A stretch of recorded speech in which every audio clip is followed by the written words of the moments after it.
Mais queridos, bom dia. Ontem no final do culto, o pastor Elias trouxe para nós um propósito de jejum às quartas-feiras, né, que nós estamos fazendo o nosso culto de oração na igreja. E eu queria falar com vocês um pouco sobre jejum. Eu estou aqui no meu carro agora, eu não estou com a Bíblia na mão, mas isso não vai impedir de a gente falar um pouco sobre isso. Mas lá em Mateus, no capítulo 6, a partir do versículo 16, se eu não me engano até o 18, Jesus está lá no Sermão do Monte, ele está trazendo alguns ensinamentos. Inclusive esse Sermão do Monte, que é a partir do capítulo 5, que começa com as bem-aventuranças, é algo que vocês deveriam ler com muita calma, né? São lições extraordinárias que Deus tem para as nossas vidas.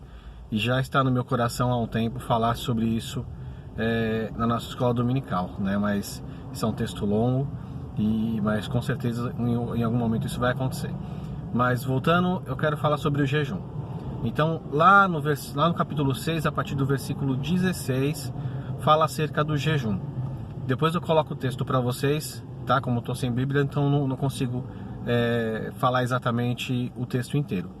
Mas o que é o jejum? Na verdade, o jejum ele não é obrigatório na vida do crente. Não existe um mandamento que obrigue o crente a jejuar.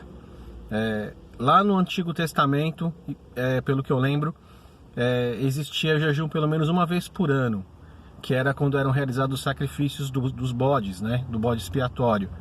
Mas isso no Novo Testamento já não existe mais, né? Temos Cristo, que se sacrificou por nós, então já não existe mais. Só que Jesus nos diz, né? Ele nos ensina a jejuar. E para que serve o jejum? O jejum, ele serve, obviamente, para que entre nós e Deus haja uma relação um pouco mais intensa. A gente entende isso quando os discípulos perguntam para Jesus acerca de expulsar demônios. E aí, em uma passagem da Bíblia, Jesus diz que algumas castas de demônio saem somente com jejum e oração. Ou seja, o jejum nos leva a lugares aonde naturalmente nós não teríamos acesso.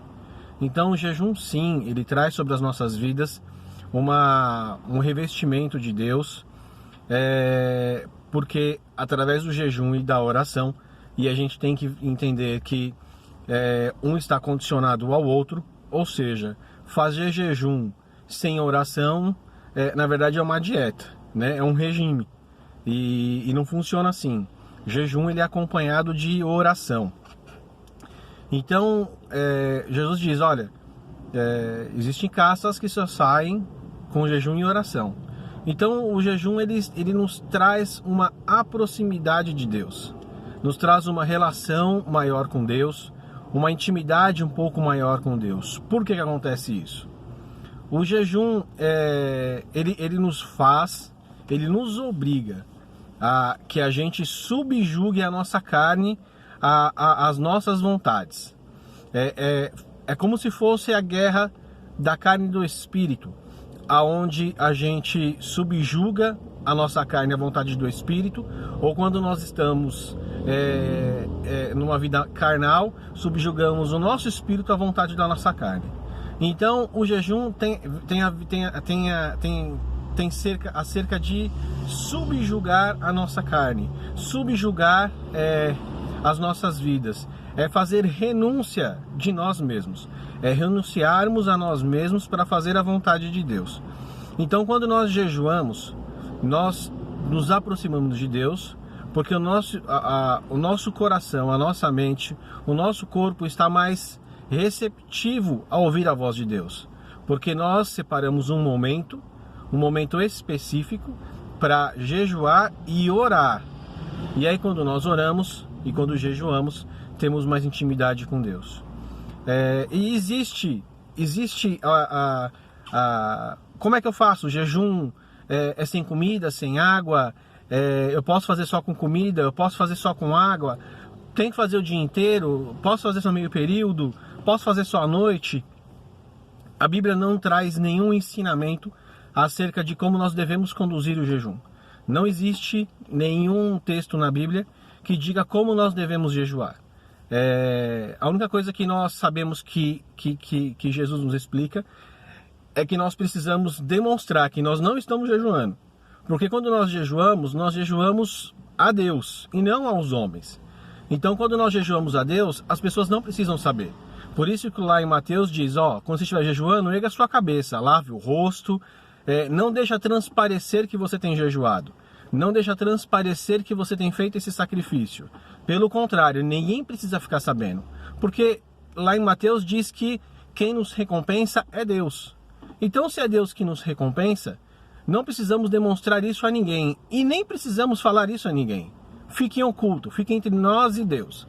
Mas a Bíblia diz como jejuar? Não, a Bíblia não diz.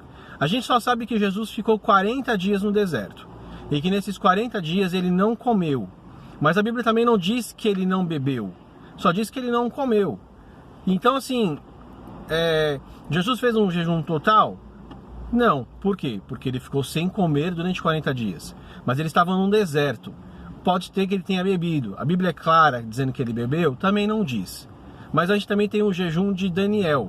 Aquele jejum que ele fica 20 e poucos dias, eu não me lembro agora exatamente. Até na internet, se a gente procurar, existe o jejum de Daniel. Muitas pessoas utilizam esse jejum como forma de emagrecer também. Porque é um jejum onde ele só comia legumes e bebia água. Ou seja, ele só ingeria proteínas. Ele não ingeria carboidratos. Ele não comia carne, e não comia sementes, não comia nada disso. Eram só legumes e água. A Bíblia traz a ordenança de como jejuar? Não, não traz. Mas o que a gente tem que entender é que nós temos que respeitar os limites do nosso corpo. Porque o nosso corpo, por exemplo, aqueles que são diabéticos, aqueles que são hipertensos, aqueles que têm problemas de saúde, esses precisam tomar muito mais cuidado daqueles que não têm. Aqueles que têm gastrite, aqueles que têm qualquer problema físico, né? Precisam ter muito mais cuidado quando vão jejuar. Tem pessoas que não podem ficar sem comer o dia inteiro. Tem pessoas que não podem ficar sem beber o dia inteiro. O que a gente tem que tomar cuidado é não fazer sacrifício de tolo. Chegar a Deus, entregar e dizer, Senhor, vou ficar 3 dias, 4 dias, 5 dias de jejum.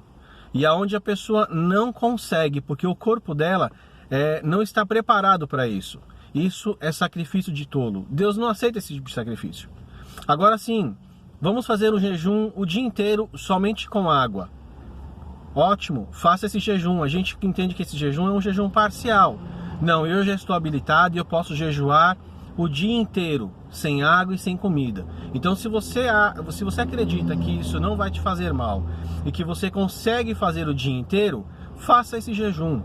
O que você não pode é fazer um jejum de uma forma que você não consiga cumpri-lo diante de Deus e onde você traga ao seu corpo problemas.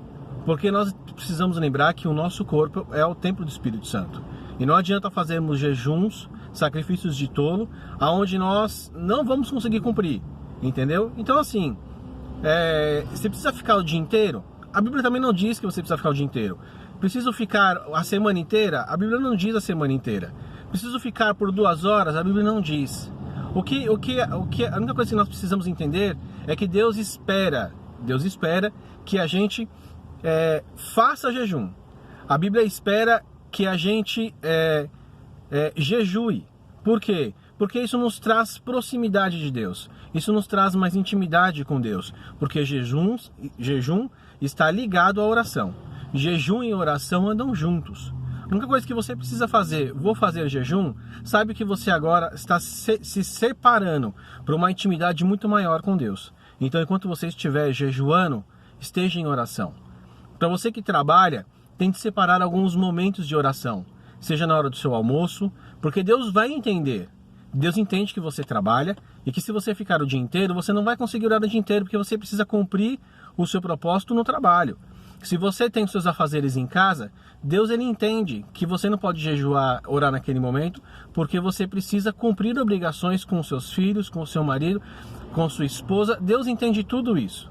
Por isso que quando você jejuar, Apenas se programe da melhor forma possível para que você consiga cumprir, de uma forma que Deus se agrade dele, porque a recompensa vem de Deus. A nossa intimidade é com Ele, é para Ele que nós estamos fazendo. Então, se a gente está se preparando para ter um momento de intimidade com Ele, nós precisamos entender que precisa ser da melhor forma possível. Então, se você não consegue fazer hoje, porque hoje você tem reunião, porque hoje você precisa, tem compromisso, se você não pode adiar, não faça hoje. Eu consigo fazer na terça-feira, porque na terça-feira é meu dia mais tranquilo. Então faça na terça-feira. Na terça-feira não posso, eu preciso fazer na quarta-feira. Faça na quarta-feira. Só lembrando que o nosso culto é de quarta-feira, os nossos propósitos são às quartas-feiras. Então, se você puder, se você conseguir, programe o seu dia, para que na quarta-feira você tenha um período mais livre. Para quê? Para que você consiga entregar a Deus o seu melhor jejum, onde o seu sacrifício, para que você mortifique a sua carne e faça a vontade dele, seja da melhor forma possível, para que você consiga ter mais momentos de oração e mais momentos de intimidade com ele. Tá bom, gente? Fiquem com Deus. Desculpe o tamanho do vídeo, tá? Já faz um tempo que eu estava querendo fazer vídeos como esse. Vocês sabem que eu sou muito tímido e às vezes para mim é muito difícil. Eu tentei gravar acho que uns 10 vídeos antes desse, mas é para a honra de Deus, tá? Espero que eu tenha esclarecido para vocês. Se vocês tiverem dúvidas, podem fazer perguntas. Se eu não conseguir responder na hora, eu sei que tem o pastor Cláudio no grupo, o pastor Elias, e tem outros irmãos que podem nos ajudar também, tá bom? Fique com Deus. Amém.